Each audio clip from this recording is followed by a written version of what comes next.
Ma prof a refusé de se confiner pendant une vraie fusillade à l'école. Elle est même allée jusqu'à bloquer l'interrupteur alors que les coups de feu se rapprochaient. Quand je l'ai suppliée de nous laisser nous cacher, elle a dit « Assieds-toi ou tu es renvoyé ». Je l'ai simplement regardée. C'était il y a 1 an. La semaine dernière, elle a été emmenée de son appartement menotté. J'étais dans le cours d'histoire AP de Miss Brown quand l'annonce du confinement a grésillé dans les haut-parleurs. Confinement. Confinement. Ceci n'est pas un exercice. On avait fait cet exercice des centaines de fois depuis la maternelle. Lumières éteintes. Se cacher dans un coin. Rester silencieux. Simple. Tout le monde a commencé à bouger automatiquement, mais Miss Brown s'est placée devant nous avec ce regard qu'elle prend quand quelqu'un ose remettre son autorité en question. Retournez à vos bureaux, maintenant. Sa voix avait ce ton coupant qui signifiait qu'elle ne plaisantait pas. Je n'ai approuvé aucun exercice de confinement aujourd'hui. J'ai levé la main par réflexe. Mais Miss Brown, on est censé, les seules procédures que vous suivez, ce sont les miennes. Asseyez-vous ou vous aurez tout 0 pour vos présentations. Puis elle s'est lancée dans son discours habituel du « j'enseigne depuis 25 ans ». Le discours sur le respect et sur le fait que sa génération n'avait pas besoin d'être tenue par la main en permanence. Voilà le truc avec Madame Brown, c'était le genre de prof super stricte pour des trucs bizarres, mais complètement paresseuse pour l'enseignement réel. Elle te marquait absent si tu arrivais 30 secondes en retard, mais donnait des A à tout le monde pour des dissertations qu'elle n'avait clairement pas lues. Un jour, j'ai rendu un devoir avec un paragraphe entier sur Bob l'éponge juste pour tester. J'ai eu 98. Alors la plupart d'entre nous se sont rassis. Personne ne voulait risquer son GPA pour ce qui devait être encore un exercice. Mais puis l'annonce s'est répétée, code rouge. Ceci est un code rouge. Tout le personnel et les élèves doivent suivre immédiatement les procédures de confinement. Ça n'arrive jamais pendant les exercices. Ils l'annoncent une fois et c'est tout. Mon estomac a commencé à faire ce truc bizarre, comme avant un gros contrôle pour lequel je n'ai pas étudié, mais en pire. Je n'arrêtais pas de jeter un œil à la porte. Le couloir était encore éclairé, les néons brillants à fond. Pendant les exercices, les profs éteignent toujours leur lumière immédiatement. Puis je l'ai entendu, un claquement, comme des pétards, mais pas vraiment. Tous les téléphones ont commencé à vibrer en même temps. J'ai sorti le mien sous mon bureau. Mon petit ami, Tyler, était en cours de chimie à 2 couloirs de là. Son message m'a glacé le sang, caché dans le placard à fourniture. Quelqu'un a une arme. T'es où? D'autres messages arrivaient en rafale, derrière l'armoire dans le bureau principal, sous le bureau de Monsieur Garcia. J'ai montré mon téléphone à Miss Brown. Mon petit ami dit qu'il y a quelqu'un avec une « je vois très bien où tu veux en venir ». Tu crois pouvoir mettre en scène une farce élaborée pour me causer des ennuis? Me faire virer? Les claquements se faisaient plus forts. Plus proches. Quelqu'un a hurlé dans le couloir.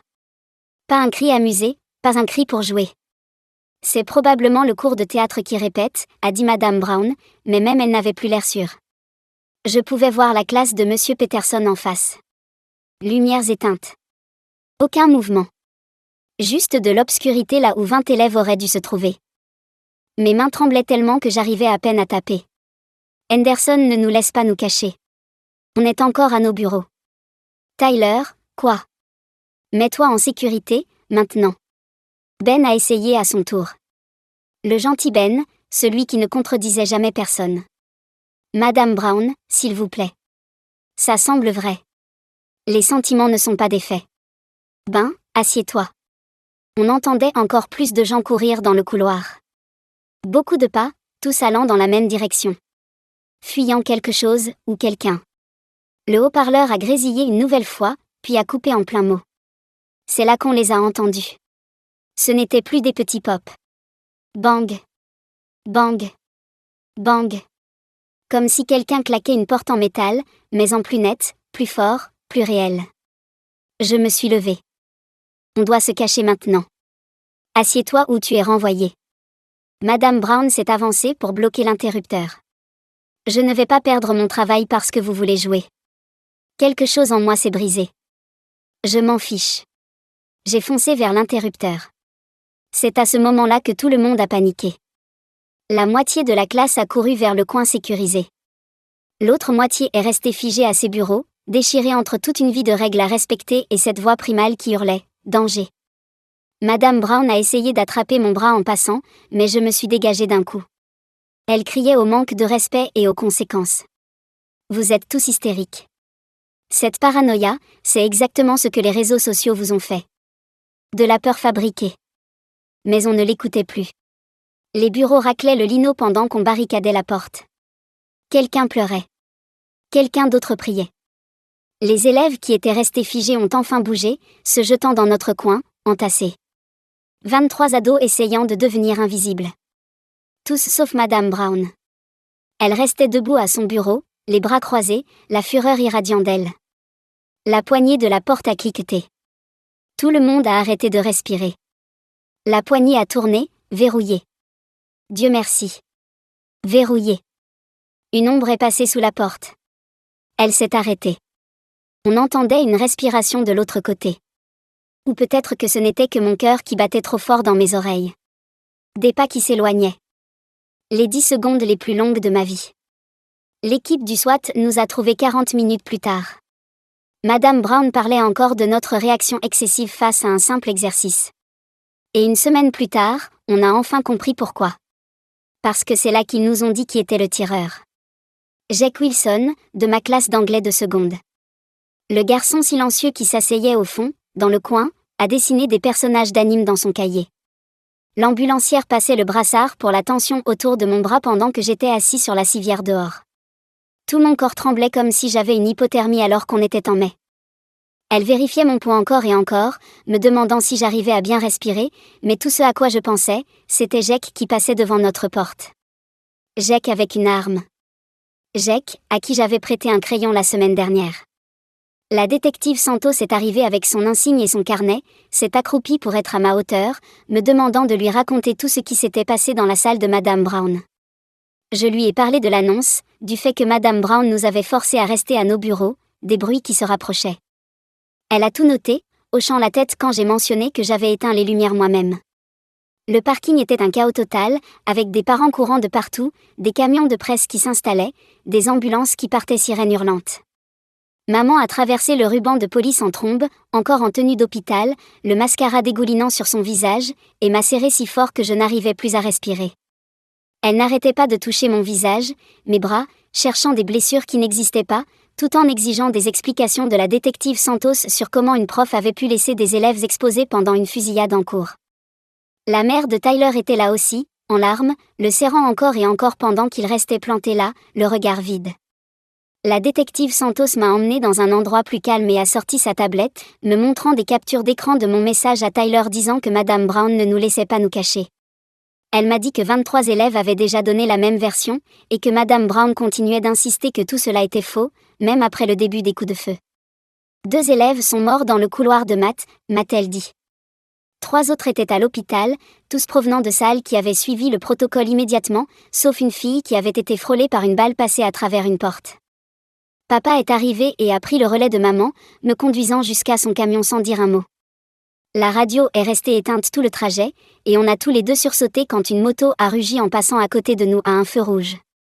La maison semblait étrange, trop normale avec son odeur habituelle de café et de lessive. Papa a fait des spaghettis, mais je les ai juste poussés dans mon assiette pendant que mon téléphone vibrait sans arrêt avec des messages de tout le monde demandant pourquoi Madame Brown ne nous avait pas laissé nous cacher. Cette nuit-là, je n'ai pas dormi. J'ai juste rejoué ces 40 minutes encore et encore. Le lendemain matin, un appel automatique du district disait que l'école était annulée pour une durée indéterminée et que des conseillers seraient disponibles au centre communautaire. Maman a appelé pour dire qu'elle était malade afin de rester avec moi, mais j'ai verrouillé la porte de ma chambre et je me suis assis sur mon lit à penser à quel point on avait failli ne pas barricader, à quel point on avait failli rester à nos bureaux comme Madame Brown le voulait. La chaîne 8 passait notre école à chaque pause pub. Et puis le visage de Madame Brown a rempli l'écran, debout dans son allée, disant aux journalistes qu'elle avait gardé le contrôle pendant le chaos et que ses élèves étaient en vie parce qu'elle n'avait pas paniqué. Maman a attrapé la télécommande et l'a jetée si fort qu'elle a fissuré l'écran de la télé. Tyler m'a envoyé un lien vers une vidéo filmée au téléphone depuis la classe sombre de Monsieur Peterson, montrant tout le monde caché et silencieux tandis que la voix de Madame Brown traversait les murs en parlant de peur fabriquée. L'horodatage indiquait 14h47, exactement au moment où elle bloquait l'interrupteur. La vidéo avait 50 000 vues en 2 heures, et les commentaires étaient féroces. J'ai passé le lendemain dans ma chambre à sursauter chaque fois que la maison craquait ou qu'une portière claquait dehors. Maman m'a apporté de la soupe que je n'ai pas touchée, et le groupe de discussion n'arrêtait pas de parler d'avocats et de poursuites, mais je n'arrivais à me concentrer sur rien de tout ça. Le principal Foster a appelé ce soir-là avec sa petite voix prudente de directeur, disant que le district avait besoin de ma déposition écrite au sujet des actions de Madame Brown, séparée de l'enquête de la police. Maman a attrapé le téléphone et lui a dit que je la fournirais par l'intermédiaire de notre avocat, ce qui était une surprise pour moi puisque je ne savais même pas qu'on en prenait un. Le lendemain matin, la mère de Ben l'a conduit chez moi parce qu'il avait besoin de parler à quelqu'un qui était là, quelqu'un qui comprenait. On s'est assis sur mon porche et il n'arrêtait pas de commencer des phrases qu'il n'arrivait pas à finir, sur le fait qu'il avait presque obéi et était resté à son bureau, sur ce qui serait arrivé si je n'avais pas éteint les lumières. Ses mains tremblaient tout comme les miennes. Les parents de Tyler l'ont déposé plus tard dans l'après-midi, et on est allé directement dans le jardin, là où la table de pique-nique était sous le grand chêne. Il a retroussé son jean et m'a montré les ecchymoses violet foncé qui couvraient ses 2 genoux, celles qu'il s'était faites en se coinçant derrière les étagères de produits chimiques dans ce placard à fourniture. Sa voix est restée plate quand il m'a raconté comment les coups de feu se rapprochaient, et qu'il savait que j'étais à 2 couloirs de là, mais qu'il ne pouvait rien faire. On est resté assis là pendant 1 heure, sans vraiment en parler, mais sans parler d'autre chose non plus, tandis que ses doigts grattaient le bois fendu de la table. Le 5e jour a commencé avec maman au téléphone, en train de prendre des rendez-vous. Et avant midi, elle avait trouvé Rebecca Thompson, une avocate spécialisée dans les affaires de sécurité scolaire. Son bureau, au centre-ville, avait des coupures de journaux couvrant tous les murs, des titres parlant de poursuites pour négligence et d'infraction aux règles de sécurité dans des écoles partout dans l'État. Rebecca a regardé les notes de maman et a dit « Ce que Madame Brown a fait dépassait la simple erreur de jugement. Laisser des élèves exposés pendant une fusillade était de la mise en danger criminelle. Il y a quelque chose de troublant dans la façon dont Madame Brown continue d'affirmer que tout cela est faux, même avec les coups de feu résonnant dans les couloirs. Qu'est-ce qui pousse une enseignante à être tellement convaincue que le danger réel n'existe pas alors que toutes les autres salles de classe sont déjà plongées dans le noir et cachées ? Elle a expliqué que d'autres familles avaient déjà engagé des poursuites civiles, mais que les charges pénales dépendraient du bureau du procureur du district. La réunion communautaire du 6e jour a viré au chaos. À peine Madame Brown avait-elle franchi les portes du centre civique avec son représentant syndical que des parents ont commencé à hurler, tandis qu'elle restait là avec la même expression maîtrisée qu'elle avait eue pendant la fusillade, répétant qu'elle avait suivi son jugement professionnel. Quelqu'un a lancé une bouteille d'eau qui s'est écrasée contre le mur derrière elle, et les agents de sécurité ont dû former un cercle autour d'elle pour la raccompagner dehors.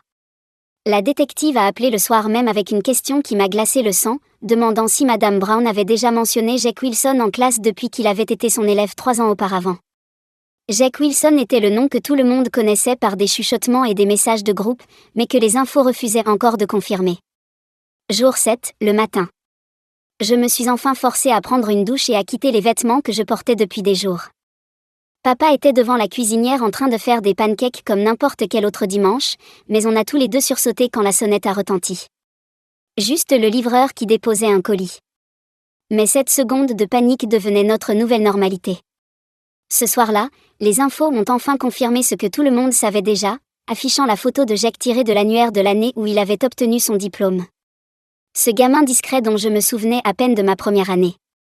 Mais la présentatrice a lâché la vraie bombe en disant que Wilson avait déposé une plainte officielle contre l'enseignante Patricia Brown 3 ans plus tôt pour abus psychologiques. Maman a immédiatement attrapé son téléphone pour appeler notre avocat pendant que papa fouillait les archives en ligne à la recherche de la moindre trace de la plainte de Jake. On a trouvé le compte-rendu d'une réunion du conseil scolaire de 2021 mentionnant une plainte scellée d'un élève contre un membre du personnel, avec des dates qui correspondaient parfaitement, même si le nom de Madame Brown n'y figurait pas. Jour 8. Tyler est venu me chercher et on a roulé jusqu'au parking vide du centre commercial où on s'est simplement assis, moteur coupé. Ses mains serraient le volant si fort que ses jointures en étaient blanches, et il a fini par dire qu'elle savait. Qu'elle devait savoir que ça pouvait être lui, et qu'elle nous avait quand même laissé totalement exposés. Ben a commencé à bombarder le groupe de notre classe avec les infos que ses parents avaient trouvées. 3 autres élèves de la promo de Jake se souvenaient que Madame Brown s'acharnait sur lui. Une fille, Melissa, a dit que Madame Brown avait fait échouer Jake pour un détail technique qui avait failli lui coûter son diplôme, et toutes ces histoires dessinaient un schéma clair, elle ciblait certains élèves. Jour 9, la détective s'est présentée chez nous avec une ordonnance du tribunal pour obtenir le dossier personnel de Madame Brown serré dans sa main. Elle a dit à maman qu'ils avaient trouvé quelque chose. Que Jake n'était pas la seule plainte déposée contre Madame Brown au cours de sa carrière. Il y en avait 6 autres, toutes scellées et mystérieusement réglées sans aucune mesure disciplinaire. Elle avait besoin de ma déclaration détaillée sur les paroles exactes de Madame Brown pendant le confinement. Chaque chose qu'elle avait dite pendant que nous la supplions de nous laisser nous cacher. Je me suis assis à la table de la cuisine avec le formulaire de déclaration vierge de la détective devant moi, mon stylo suspendu au-dessus du papier pendant que maman préparait du café derrière moi. La première ligne demandait une description des événements, et j'ai écrit 3 mots avant de les rayer. Recommencer. Rayer encore. Comment mettre en mots la façon dont la voix de quelqu'un change quand cette personne a été en position d'autorité si longtemps qu'elle ne peut même plus imaginer avoir tort? La détective a attendu patiemment tandis que j'essayais 6 manières différentes d'expliquer comment Madame Brown se tenait là, bloquant l'interrupteur, alors que nous entendions ses coups de feu se rapprocher. J'ai fini par écrire exactement ce qu'elle avait dit et fait, étape par étape. Pas d'opinion, juste des faits. Jour 10. Mon téléphone a vibré avec une alerte d'actualité pendant que je prenais mon petit déjeuner. Le conseil scolaire avait suspendu Madame Brown en attendant les résultats de l'enquête, ce qui semblait bien jusqu'à ce que je lise la déclaration du syndicat des enseignants en dessous, affirmant qu'il s'agissait d'un jugement précipité contre une éducatrice dévouée avec 25 ans de service. La section des commentaires était déjà à 300 messages, la moitié la qualifiant d'héroïne pour avoir maintenu l'ordre, l'autre moitié réclamant son arrestation. Maman a claqué mon ordinateur portable et m'a dit d'arrêter de lire, mais j'avais déjà vu mon nom mentionné 14 fois. Cet après-midi-là, le principal Foster s'est présenté à notre porte, l'air de quelqu'un qui n'avait pas dormi depuis des jours. Il s'est assis sur notre canapé et a fixé ses mains en racontant à maman les plaintes accumulées au fil des années.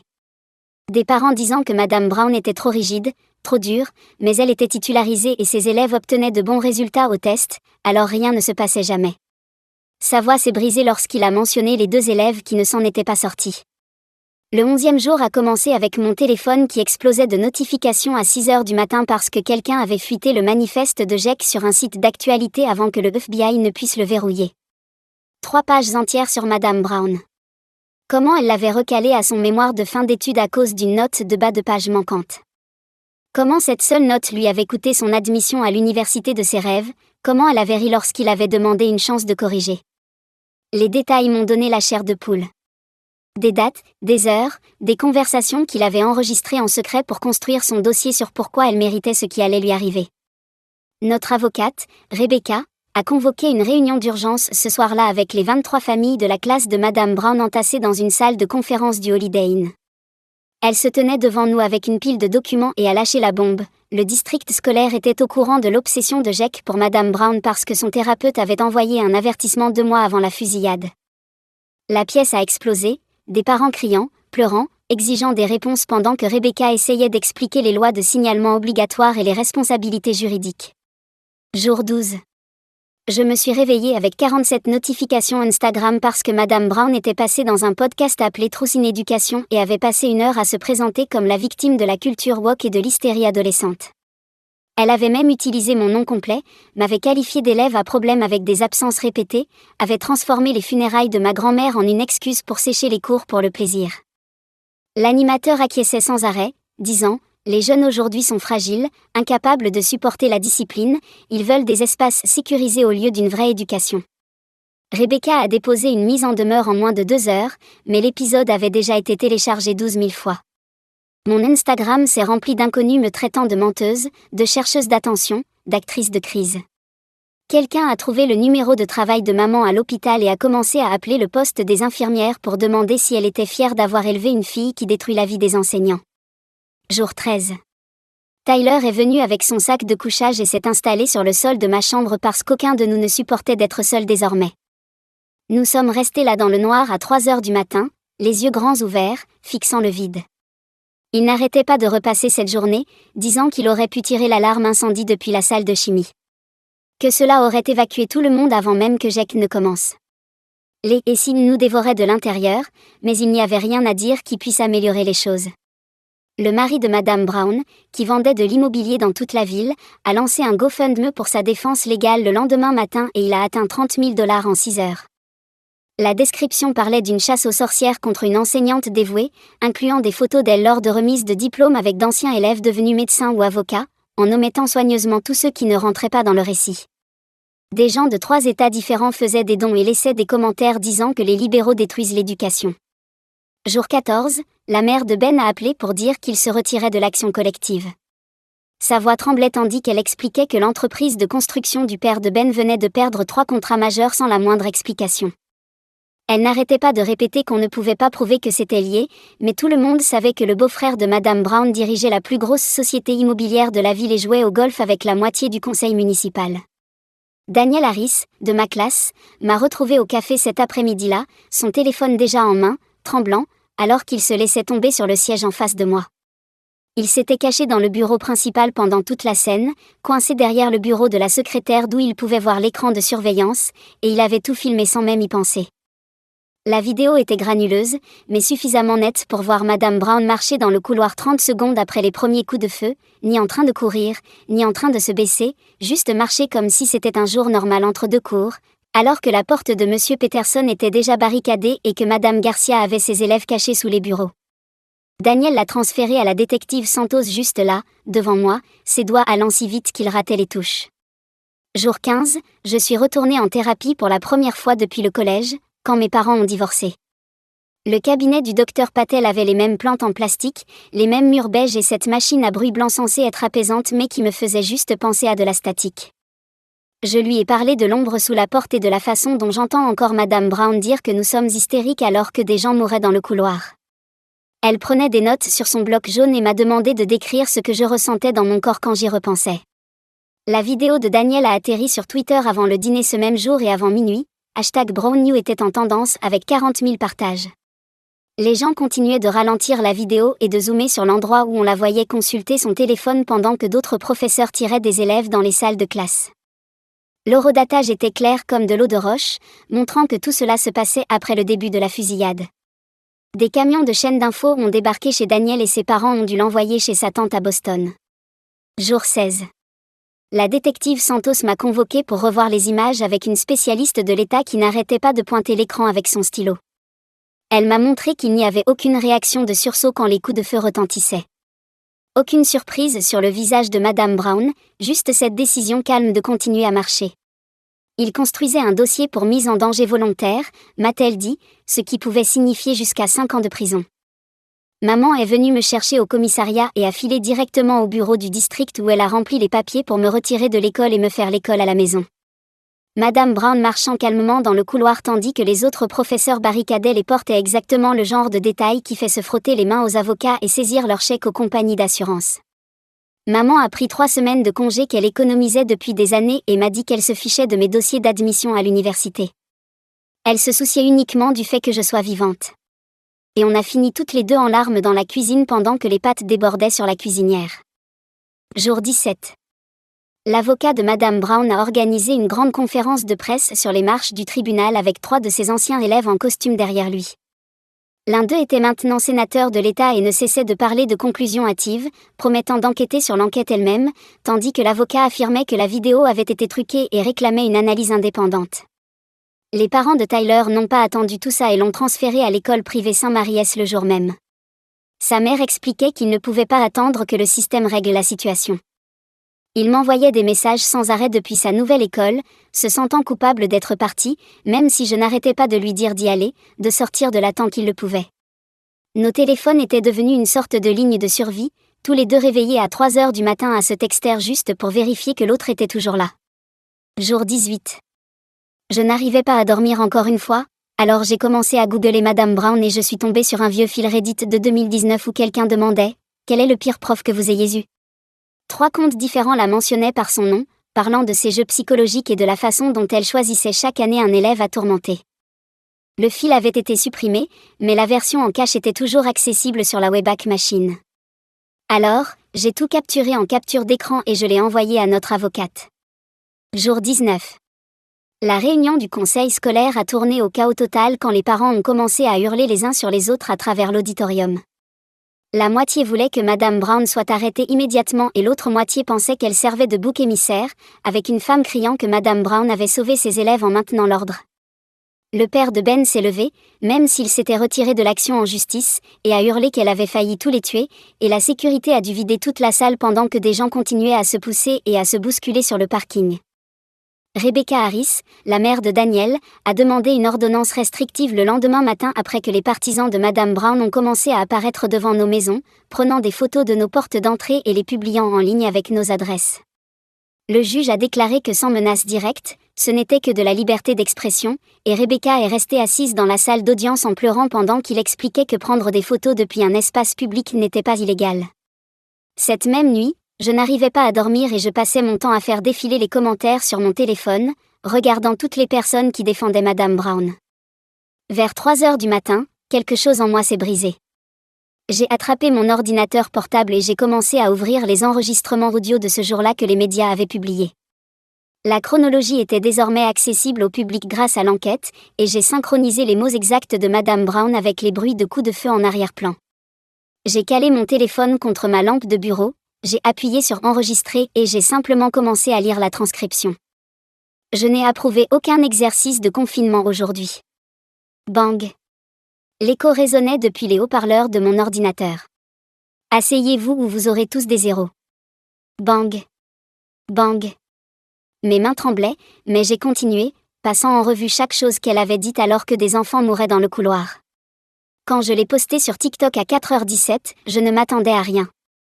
À midi, la vidéo avait atteint 2 millions de vues et le compteur grimpait encore. D'autres élèves du lycée avaient commencé à faire leurs propres vidéos pour montrer ce que leur professeur avait fait. Madame Garcia, la prof d'espagnol, avait mis toute sa classe sous les bureaux en 8 secondes. Monsieur Peterson avait déjà enfermé tout le monde dans le placard de stockage avant même la deuxième annonce. Coach Williams avait littéralement porté 2 élèves de première année qui étaient restés paralysés jusqu'à la salle du matériel. Tous les professeurs, sans exception, sauf Madame Brown, avaient caché leurs élèves en moins de 30 secondes. Les hashtags ont explosé sur toutes les plateformes. Hashtag Teacher Save Student montrait des héros, tandis que hashtag Brown Chose Control affichait notre classe encore assise à nos bureaux pendant que les coups de feu résonnaient. Cette nuit-là, vers 2h du matin, Tyler est apparu chez moi sans prévenir. Sa mère l'avait trouvé en pleine crise de panique dans la salle de bain et l'avait conduit jusqu'à ma maison. On est resté assis dans mon allée jusqu'au lever du soleil, à partager des écouteurs et écouter de vieilles playlists d'avant que tout ne bascule. Il n'arrêtait pas de murmurer la même phrase encore et encore, comme une prière. Le bureau du procureur a convoqué une conférence de presse le lendemain matin.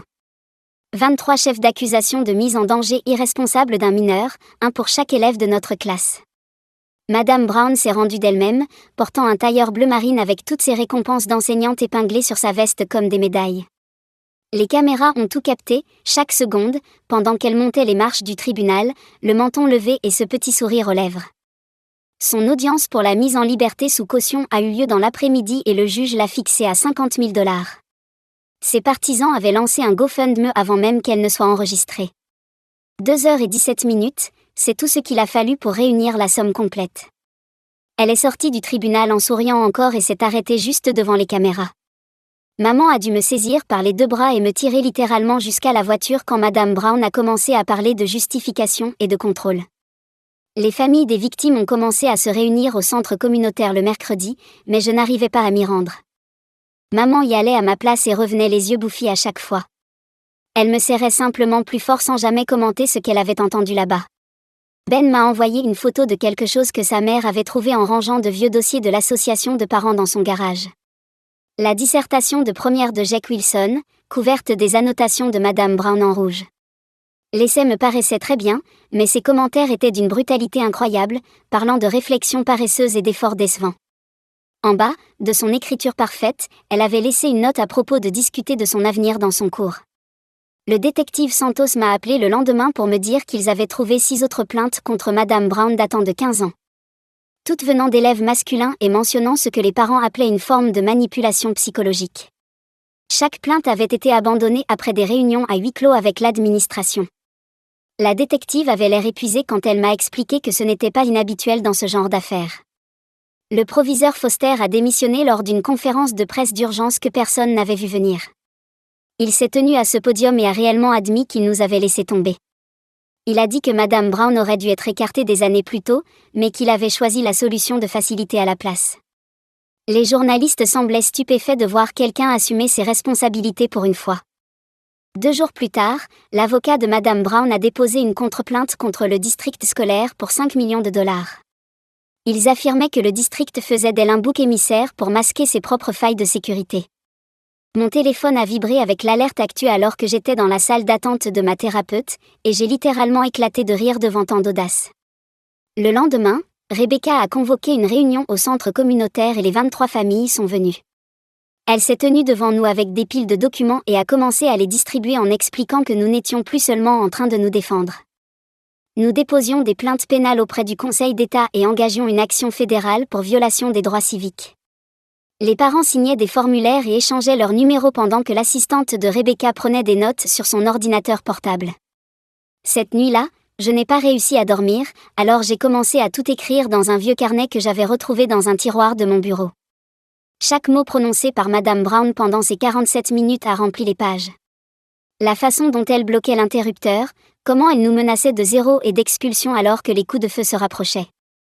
Le docteur Patel disait que l'écriture aide à traiter le traumatisme, mais j'avais plutôt l'impression de monter un dossier.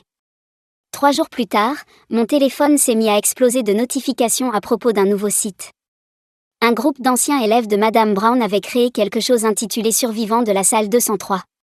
J'ai cliqué sur le lien et j'ai vu défiler témoignage après témoignage. 37 histoires rien que dans les premiers jours.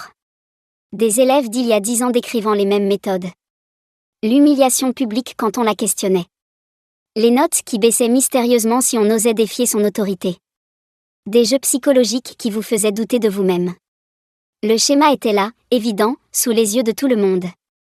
Une journaliste locale a contacté ma mère pour savoir si j'accepterais une interview. Mes mains tremblaient quand la caméra s'est mise à tourner, mais j'ai gardé la voix posée et j'ai raconté exactement ce qui s'était passé, comment elle nous avait regardés alors que les coups de feu retentissaient dans le couloir et comment elle avait choisi son autorité plutôt que nos vies. Le reportage a été diffusé le soir même et mon téléphone n'a pas arrêté de vibrer pendant des heures. Ben a surpris tout le monde le lendemain en publiant sa propre histoire sur Instagram malgré les supplications de ses parents.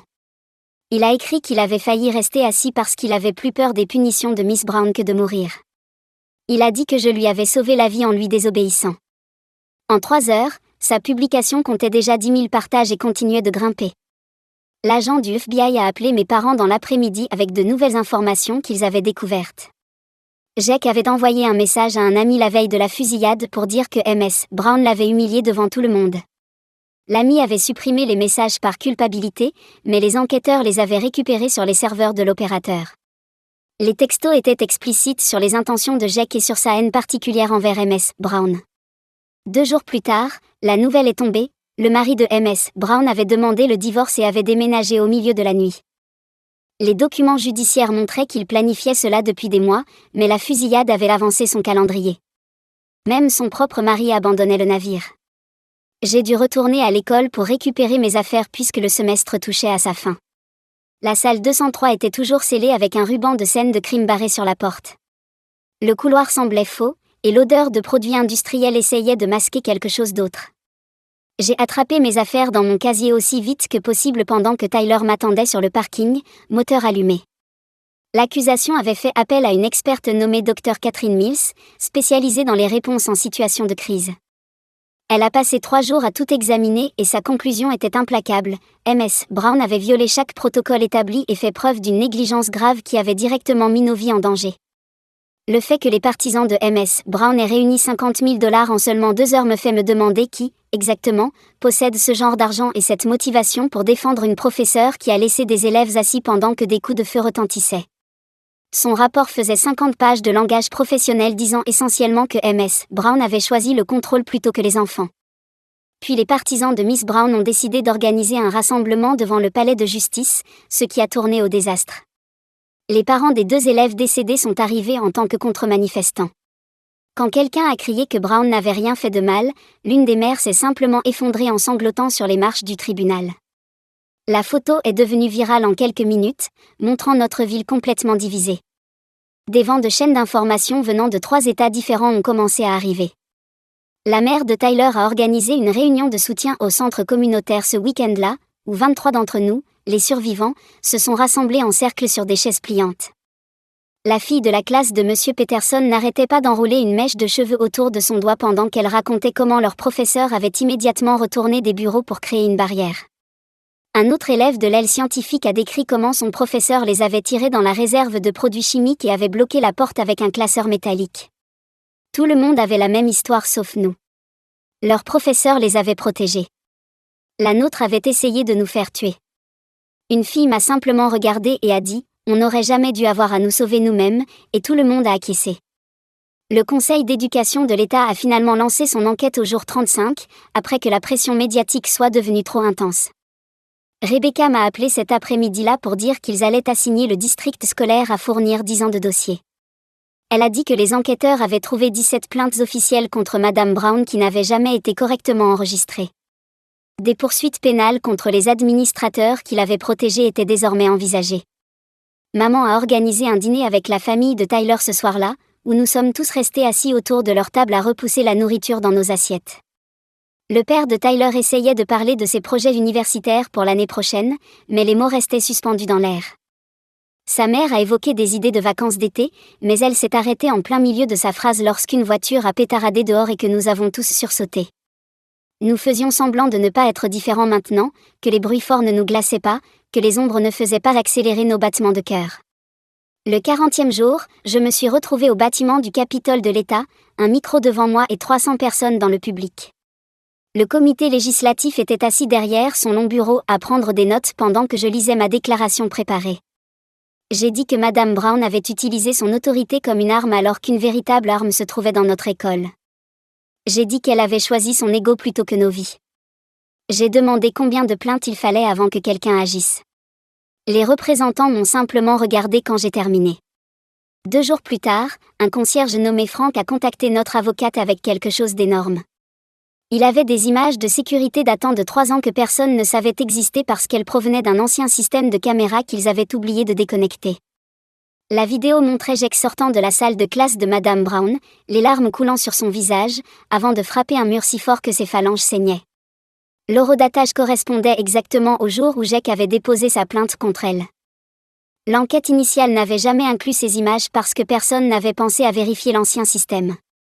La famille de Ben nous a appelés le jour 42 pour dire qu'il rejoignait de nouveau la poursuite.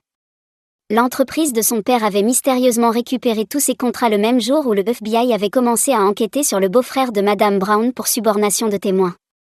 Son père a dit que certaines choses étaient plus importantes que l'argent. Mais nous savions tous la vérité.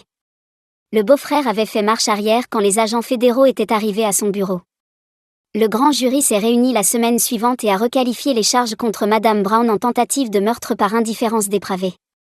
Son avocat est passé aux informations en qualifiant cela d'abus de pouvoir du procureur, mais le procureur a tenu une conférence de presse expliquant que maintenir des enfants exposés pendant une fusillade active démontrait un mépris extrême pour la vie humaine.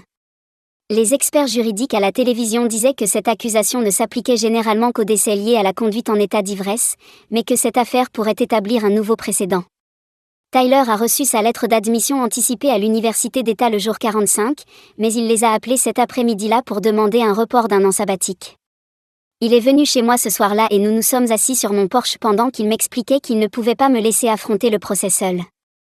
Nous savions tous les deux que ce que nous avions n'était plus une simple histoire d'ado. Nous étions désormais liés par quelque chose de plus sombre, quelque chose qui dépassait l'amour pour entrer dans la survie partagée. Le jour 47 a été ma première vraie bonne journée depuis la fusillade. Je suis restée 6 heures entières sans y penser en aidant maman à réorganiser le garage. Puis la culpabilité m'a frappée comme un camion. Comment pouvais-je oublier ne serait-ce qu'une minute alors que 2 enfants étaient morts ? Le docteur Patel a dit durant notre séance que la guérison n'est pas linéaire, mais ça ressemblait à une trahison. J'avais l'impression d'abandonner les enfants qui ne s'en étaient pas sortis. Le Conseil d'État a tenu son audience le jour 50 pour révoquer la licence d'enseignement de Madame Brown. Elle s'est présentée en tailleur noir, affirmant qu'il s'agissait d'un lynchage envers une enseignante dévouée. Quand ils lui ont montré les témoignages de 37 anciens élèves décrivant son comportement, elle les a traités d'enfants faibles incapables de supporter des standards élevés. Plusieurs membres du Conseil se sont visiblement reculés de leur micro. La femme qui dirigeait l'audience a dû appeler au calme à 2 reprises lorsque Madame Brown s'est mise à hurler au sujet de la culture de l'annulation. Ils ont voté à l'unanimité pour révoquer définitivement sa licence et ont transmis le dossier au procureur général pour des charges supplémentaires liées à la mise en danger d'enfants tout au long de sa carrière. Les semaines suivantes ont défilé dans un brouillard de réunions juridiques et de séances de thérapie jusqu'à ce que le détective Santos m'appelle le jour 52 avec une nouvelle qui m'a fait tellement trembler les mains que j'ai laissé tomber mon téléphone. Elle fouillait d'anciens dossiers du personnel au bureau du district lorsqu'elle est tombée sur un dossier scellé datant de 2009 concernant le transfert de Madame Brown du lycée Westfield. Une élève là-bas avait tenté de se suicider et laissé une lettre de 3 pages nommant spécifiquement Madame Brown pour l'humiliation quotidienne et les manipulations psychologiques qui l'avaient menée à ce point. L'école avait discrètement muté Madame Brown dans notre district plutôt que d'enquêter, parce que la femme du surintendant était la cousine de Madame Brown. Quelques heures après que le détective Santos a fait fuiter l'information à une amie journaliste, mon téléphone s'est mis à vibrer sans arrêt avec des notifications d'un groupe Facebook appelé Survivants de Patricia Brown qui comptait déjà 200 membres. D'anciens élèves de 3 écoles différentes partageaient des témoignages remontant à 25 ans sur ses méthodes, l'humiliation publique, la façon dont elle donnait des consignes contradictoires puis punissait les élèves parce qu'ils étaient perdus, comment elle gaslightait les étudiants au sujet de choses qu'elle avait dites quelques minutes plus tôt. Une fille de 1998 a écrit que Miss Brown lui avait dit qu'elle était trop stupide pour aller à l'université devant toute la classe, puis l'avait nié lorsque ses parents s'étaient plaints. Un autre élève de 2003 a raconté que Madame Brown l'avait forcé à se tenir devant la classe pendant qu'elle énumérait tout ce qui n'allait pas dans sa rédaction, allant jusqu'à se moquer de son bégaiement. Le schéma était toujours le même, toujours protégé par des administrateurs qui trouvaient plus simple de la muter que de gérer les plaintes. 2 jours plus tard, ma mère m'a conduit chez les Johnson et les Garca, dont les enfants, Michael et Sophia, sont morts lors de la fusillade parce qu'ils étaient restés à leur bureau en suivant les ordres de Madame Brown. Madame Johnson m'a tenu la main tandis que des larmes coulaient sur son visage et m'a dit qu'elle ne nous en voulait à aucun d'entre nous, les survivants.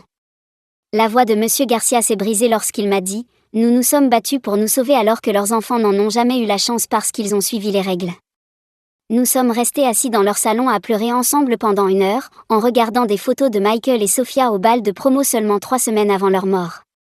Rebecca a appelé cet après-midi-là avec des nouvelles concernant la stratégie de l'accusation, et ce qu'elle m'a dit m'a fait courir jusqu'à la salle de bain pour vomir. Ils avaient des preuves montrant que Madame Brown savait que Jake était probablement en train de la cibler, en se basant sur des incidents précédents où il l'avait confrontée après les cours, mais qu'elle nous avait volontairement laissé exposer comme une forme de torture psychologique. Les procureurs allaient soutenir qu'elle nous avait utilisés comme boucliers humains pour protéger son ego, qu'elle préférait risquer nos vies plutôt que d'admettre qu'elle avait eu tort à propos du confinement. La vérité était plus horrifiante que tout ce que nous avions imaginé, elle nous voyait comme des accessoires dans son jeu de pouvoir, même avec un tireur dans le bâtiment. Au 56e jour, les avocats du district scolaire étaient en mode panique totale et ont proposé un règlement de 30 millions de dollars répartis entre toutes les familles, n'admettant aucune faute, mais reconnaissant des manquements et des négligences. Certaines familles l'ont accepté immédiatement parce qu'elles ne pouvaient pas se permettre des années de bataille juridique, mais mes parents et 12 autres familles ont refusé, réclamant une justice pénale, pas seulement de l'argent. Tyler est venu me chercher 2 jours plus tard pour aller voir le mémorial qui avait grandi devant l'école. Des centaines de fleurs, d'ours en peluche et de photos recouvraient les marches d'entrée. Quelqu'un avait laissé un exemplaire du règlement de l'école avec les procédures de confinement surlignées en jaune, une note attachée disant « Ces règles sauvent des vies quand les enseignants les suivent ». Nous sommes restés là, main dans la main, lisant tous les messages que les gens avaient laissés, lorsque Tyler a repéré quelque chose qui lui a fait serrer mes doigts si fort que ça m'a fait mal. Entre 2 bouquets se trouvait une copie imprimée du manifeste de Jake, auquel les équipes de la défense venaient tout juste d'avoir accès. 5 pages décrivant les méthodes d'enseignement de Madame Brown comme un véritable manuel de torture psychologique. Y avait consigné l'humiliation publique, les consignes volontairement confuses suivies de punitions pour n'avoir soi-disant pas écouté, le gaslighting sur des choses qu'elle avait dites ou faites, exemple après exemple avec date et témoins. Le FBI avait vérifié chaque incident qu'il décrivait grâce aux entretiens avec d'anciens élèves. La même semaine, l'ancienne assistante pédagogique de Madame Brown en 2015 avait enfin brisé le silence dans une interview avec la chaîne locale. Elle avait démissionné après un semestre parce qu'elle ne supportait plus de voir ce que Madame Brown faisait aux élèves, et avait même signalé tout cela au proviseur Foster. Mais rien n'avait été fait parce que Madame Brown était titulaire, et que le syndicat se serait battu contre toute mesure disciplinaire. Encore un administrateur qui avait choisi la facilité plutôt que de protéger des enfants, encore un adulte qui aurait pu arrêter tout cela des années plus tôt. Frank, le concierge, trouvant des images de sécurité oubliées sur un ancien système de caméra, c'était vraiment l'énergie du ressort scénaristique qui sauve tout au dernier moment. Même si, je suppose, la vraie vie offre parfois des preuves emballées avec un joli nœud pile quand on en a le plus besoin. La déposition de Ben a eu lieu au jour 62 et ses parents m'ont envoyé la transcription ensuite parce qu'ils étaient si fiers de sa force. Sa voix, apparemment, n'a jamais tremblé lorsqu'il a dit « Madame Brown nous a appris que l'autorité comptait plus que la sécurité. » Mais ce jour-là, j'ai appris à tout le monde que la survie est la seule chose qui importe. Le procureur lui a demandé s'il me tenait pour responsable d'avoir défié Madame Brown. Et Ben a dit que j'étais la seule adulte dans cette salle à avoir agi comme telle. Qu'une fille de 17 ans avait montré plus de leadership qu'une femme avec 25 ans d'expérience dans l'enseignement. Le lendemain matin, le FBI s'est présenté chez le beau-frère de Madame Brown avec un mandat pour subornation de témoins et obstruction à la justice, après l'avoir surpris sur une écoute en train de menacer les partenaires commerciaux du père de Ben si Ben ne modifiait pas sa déposition. Tout son réseau de soutien s'effondrait au fur et à mesure que les gens comprenaient jusqu'où elle était allée pour se protéger, engageant des détectives privés pour déterrer des saletés sur les familles des élèves, faisant pression par l'intermédiaire de son beau-frère sur quiconque pourrait témoigner contre elle. 2 semaines plus tard, j'étais assise à notre table de cuisine avec Rebecca, la procureure, étalant des pages de notes pour ma déclaration d'impact sur la victime. Elle a poussé un bloc-notes vers moi et m'a dit de ne rien retenir, parce que le jury devait comprendre tout ce que Madame Brown avait fait ce jour-là. Tyler était assis à côté de moi, sa main posée sur mon genou sous la table pendant que j'écrivais comment elle nous avait gardés à nos bureaux alors qu'un tireur parcourait les couloirs. J'ai écrit jusqu'à ce que ma main se crispe, puis j'ai tapé sur mon ordinateur portable, puis j'ai encore écrit. Les mots sortaient d'abord pleins de colère, puis de tristesse, puis simplement de fatigue. Rebecca a lu mon brouillon et a hoché la tête, me disant que cela aiderait le jury à voir la vérité. 2 jours plus tard, le greffier du tribunal a appelé pour annoncer que le procès était fixé dans 3 mois. 3 mois entiers d'attente. J'ai essayé de revenir aux choses normales comme la préparation au SAT et les candidatures universitaires. Mais comment écrire sur ses objectifs futurs quand on a failli ne pas avoir d'avenir du tout ? Le sujet de dissertation pour la Common App demandait de parler d'un défi que j'avais surmonté, et je suis restée à fixer la page blanche pendant des heures. Puis, le jour 70, mon téléphone a explosé de messages de Ben. Madame Brown avait envoyé un email à ses parents disant que leur fils était confus sur ce qui s'était passé et suggérant qu'il lui fasse suivre une thérapie pour l'aider à se souvenir correctement. Le procureur l'a fait arrêter en moins de 2 heures. Des caméras de télévision sont arrivées chez elle et l'ont filmée alors qu'elle sortait menottée en criant qu'on la persécutait pour avoir maintenu l'ordre. Le juge a convoqué une audience d'urgence le lendemain matin. J'étais dans la galerie, regardant le procureur présenter l'email et expliquer comment Madame Brown avait violé ses conditions de liberté sous caution en contactant des témoins. Le juge n'a même pas laissé son avocat terminer son argumentation avant de révoquer sa liberté sous caution. Les agents du tribunal se sont avancés vers elle et elle s'est levée brusquement, renversant son verre d'eau. Pour la première fois depuis le début de toute cette histoire, j'ai vu de la vraie peur dans ses yeux lorsqu'ils lui ont passé les menottes. Elle m'a regardé droit dans les yeux en passant devant la galerie, et j'ai vu le moment exact où elle a compris qu'elle n'avait plus le contrôle. 2 nuits plus tard, maman m'a trouvée à la table de la cuisine à 3 heures du matin, entourée de brouillons pour mes dissertations universitaires. Mon essai pour la Common App parlait du jour où j'ai choisi de survivre malgré les ordres de mon professeur. Maman a lu par-dessus mon épaule et m'a dit que je n'étais pas obligée d'écrire là-dessus si c'était trop dur. Je lui ai répondu que si, parce que c'était ce que j'étais désormais. Nous savions toutes les deux que je ne serais plus jamais la personne que j'étais avant ce jour-là. Le procès a commencé 3 mois plus tard, un lundi matin froid. La déclaration d'ouverture du procureur comprenait la diffusion de l'audio que j'avais enregistré sur mon téléphone pour un projet de classe. On pouvait entendre les coups de feu se rapprocher, les élèves pleurer, et la voix de Madame Brown claire comme le jour, disant que nous étions hystériques et fabriquions la peur. Plusieurs jurés se sont mis la main sur la bouche. Madame Brown était assise à la table de la défense dans un costume gris, continuant à se faire passer pour la victime. Le lendemain, j'ai témoigné pendant 4 heures d'affilée. Le procureur m'a fait passer en revue chaque seconde de ces 47 minutes, me faisant décrire où chacun était assis, ce que Madame Brown disait, comment elle bloquait l'interrupteur. Son avocat a essayé de me faire passer pour une enfant rebelle qui n'aimait pas l'autorité. Mais je suis restée calme et j'ai juste répété les faits. Quand il m'a demandé pourquoi j'avais défié un ordre direct d'une enseignante, j'ai regardé le jury et j'ai dit que j'avais choisi de vivre tandis qu'elle choisissait son ego. Personne n'a dit un mot pendant environ 10 secondes. Le 3e jour, Tyler a pris la parole et a parlé de recevoir mes textos concernant notre cachette dans ce placard de fourniture en sachant que j'étais en danger. Sa voix s'est brisée lorsqu'il a décrit le moment où il a cru que j'étais morte parce que je ne répondais plus. L'avocat de Madame Brown a objecté, qualifiant cela de manipulation émotionnelle, mais le juge a dit que le jury devait comprendre le traumatisme qu'elle avait causé en laissant les élèves exposés. Tyler a dû faire 3 pauses pour se ressaisir. Le 4e jour a tout changé. Le procureur avait amélioré l'audio des images de surveillance avec une technologie du FBI, et on pouvait entendre des choses que nous n'avions pas comprises auparavant. À 9h47, juste après les premiers coups de feu, la voix de Misty Brown est parvenue, claire comme du cristal. Si c'est réel, ils méritent ce qui leur arrive pour ne pas me respecter. Un jury a même poussé un cri de surprise. Même son propre avocat avait l'air choqué, car cela ne figurait dans aucun des documents de découverte. Le juge a dû suspendre l'audience lorsque des parents dans la galerie ont commencé à crier. Le 5e jour, Madame Brown a décidé de témoigner contre l'avis de son avocat. Elle s'est assise dans le box des témoins, affirmant qu'elle avait maintenu un ordre parfait, que nous n'avions jamais été en réel danger, qu'elle était persécutée pour avoir des standards. Elle a dit qu'elle nous protégeait de la panique et que courir aurait été plus dangereux. Le procureur l'a laissé parler pendant 20 minutes, puis a posé une seule question qui a fait taire toute la salle d'audience. Avez-vous reconnu la voix de Jake Wilson lorsqu'il se trouvait dans le couloir devant votre classe? Madame Brown s'est figée complètement, la bouche s'ouvrant et se fermant comme un poisson. Après peut-être 15 secondes, elle a chuchoté oui. La salle d'audience a explosé de cris et de sanglots, et le juge a dû frapper à plusieurs reprises de son marteau pour reprendre le contrôle.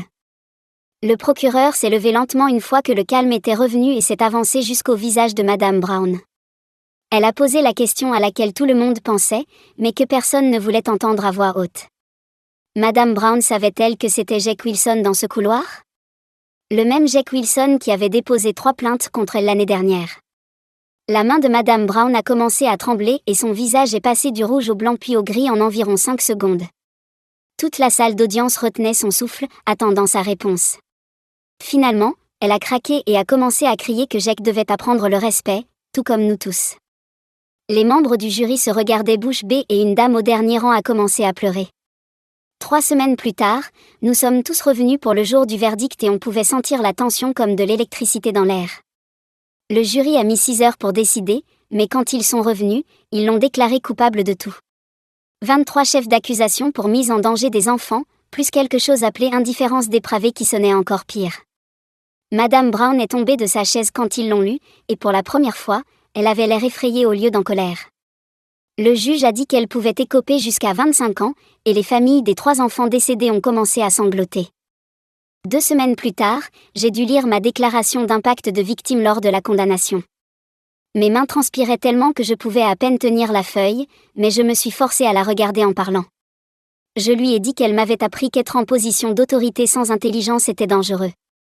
Que tenter de contrôler les gens sans se soucier d'eux n'était rien d'autre que de la méchanceté.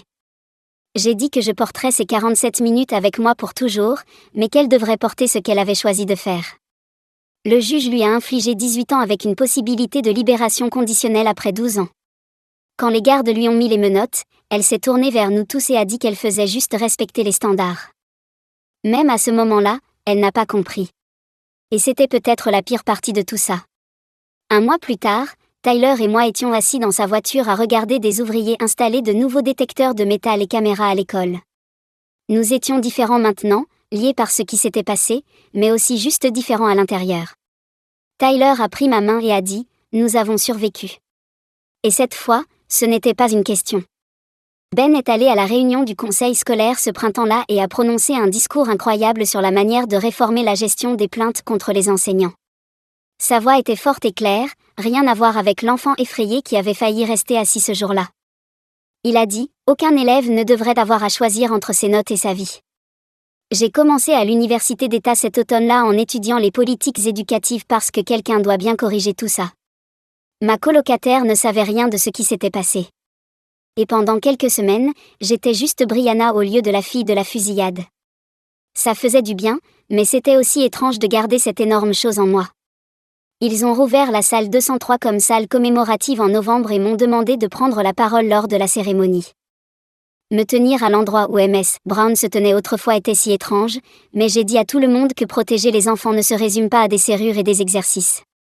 Il s'agit d'écouter quand ils disent que quelque chose ne va pas. Maman m'a ramené à la maison pour les vacances d'hiver et nous avons passé devant l'école où les enfants jouaient au basket comme si rien ne s'était jamais passé. Je lui ai dit qu'ils avaient l'air si jeunes et elle m'a répondu que nous l'étions tous à l'époque. Nous savions toutes les deux que je ne retrouverais jamais cette jeunesse, parce que l'innocence était une autre chose morte ce jour-là. Tyler et moi nous sommes retrouvés dans notre ancien café lorsque nous étions tous les deux rentrés de l'université pour les vacances. Nous vérifions toujours où se trouvaient les sorties et sursautions quand quelqu'un faisait tomber un plateau, mais nous apprenions à vivre avec ça. Tyler a pris ma main et a dit que nous écrivions maintenant de nouveaux chapitres, ce qui sonnait un peu cliché, mais c'était vrai. Les cicatrices seraient toujours là, mais nous étions plus que ce qui s'était passé dans la salle 203. Nous étions les enfants qui avaient refusé de rester assis quand se lever signifiait rester en vie. Merci d'avoir regardé. Likez, partagez et abonnez-vous pour d'autres histoires. Passez une bonne journée.